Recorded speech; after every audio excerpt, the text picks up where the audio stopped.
Today's topic is something that I've been experimenting with lately within the Web3 ecosystem. And as you all know, we're talking about decentralization, up and down, smart contract and all that, which is a very interesting topic. But I think within that, we are forgetting one thing, and that is the front end, right?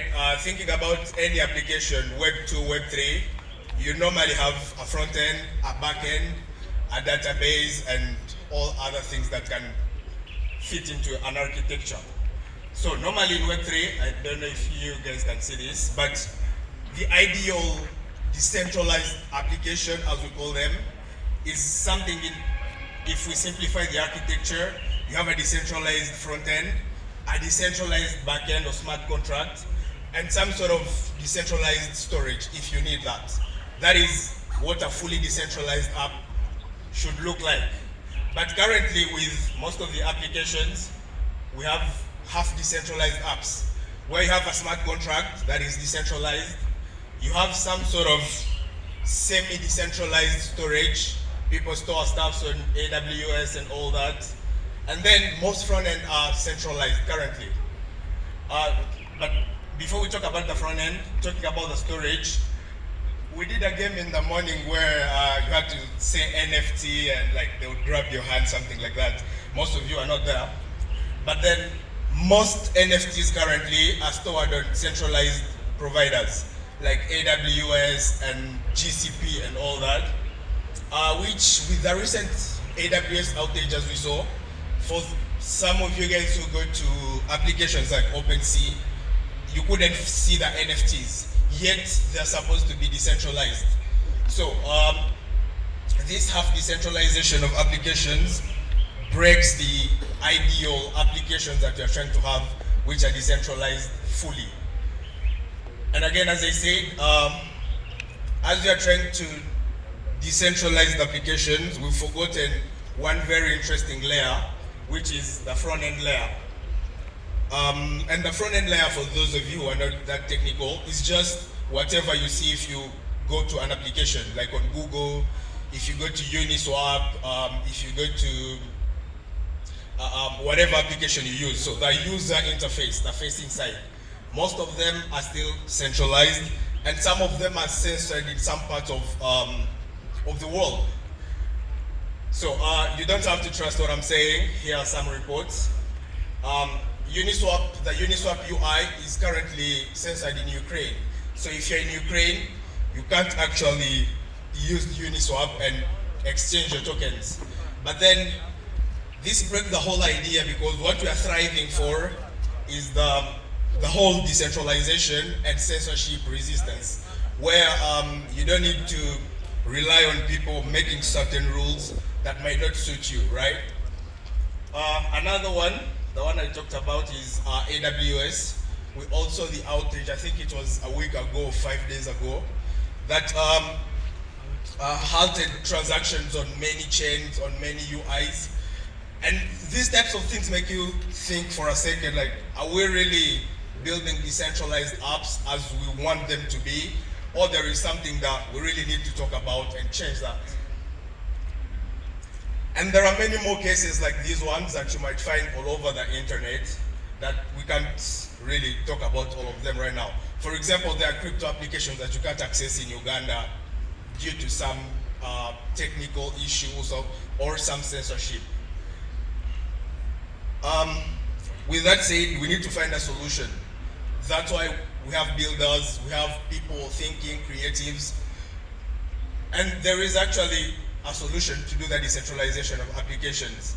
But I've been playing around with it lately, and just thought it would be interesting to share with all the builders and people to, whenever you're building those applications, as someone said, the new people coming into the ecosystem need to come with a different mindset and change some of the things that the previous builders probably didn't think about.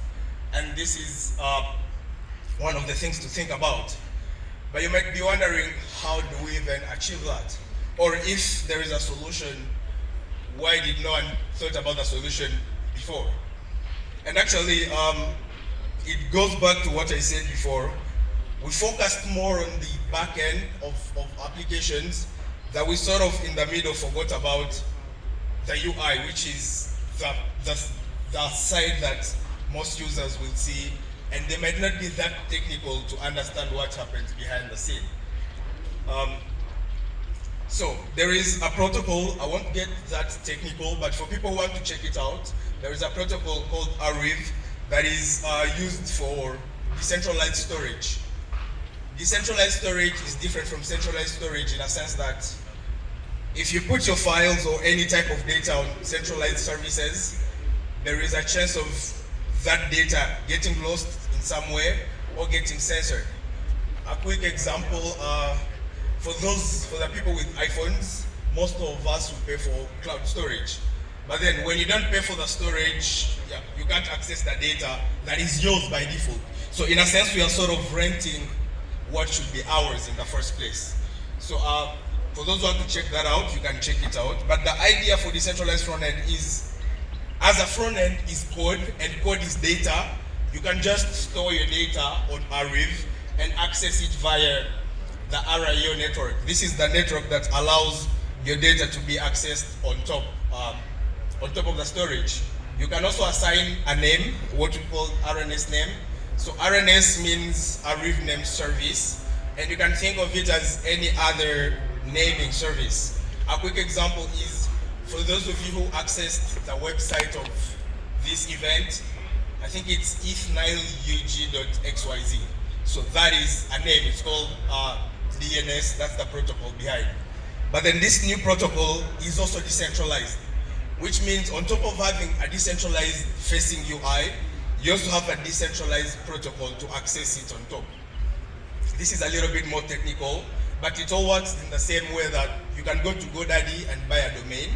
You can as well go to rns.app and buy a domain and have that tranquility that no one can censor the UI that you're building, which is amazing, and it's the innovation that Web2 did not give us. And that's not all. As I said, currently there are around 687 gateways that can help you access your site using RNS. A quick difference here from what most of you probably know, we use, with DNS, if your site is ethnile.com, if you go to ethnile.io, it's a different site. It's no longer your site. And that's because where your front end is stored and where it's accessed, it's very centralized by one provider, and we need to change that and decentralize all those services. So what happens here, if you have an RNS name, you can access it with 650 plus gateways. And you'll see gateways like RIO, AR.io, Arif.net, and many others. I won't go deep into them. But again, as I said, you do not have to trust me. All this is public information online.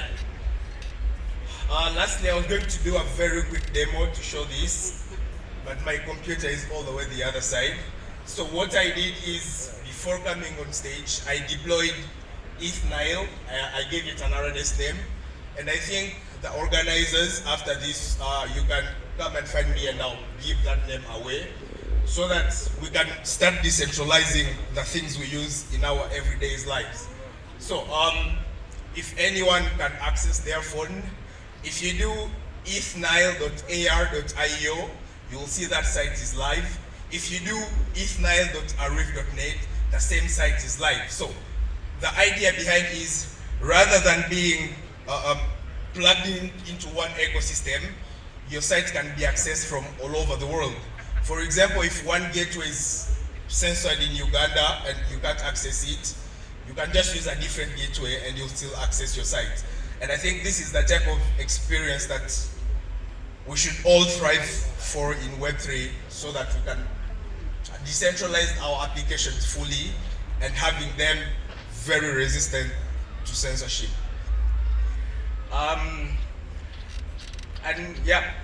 think most of you might not know me, but if you want to be in touch, I use Twitter or X, however you called it, and I'm at Kim Murdy.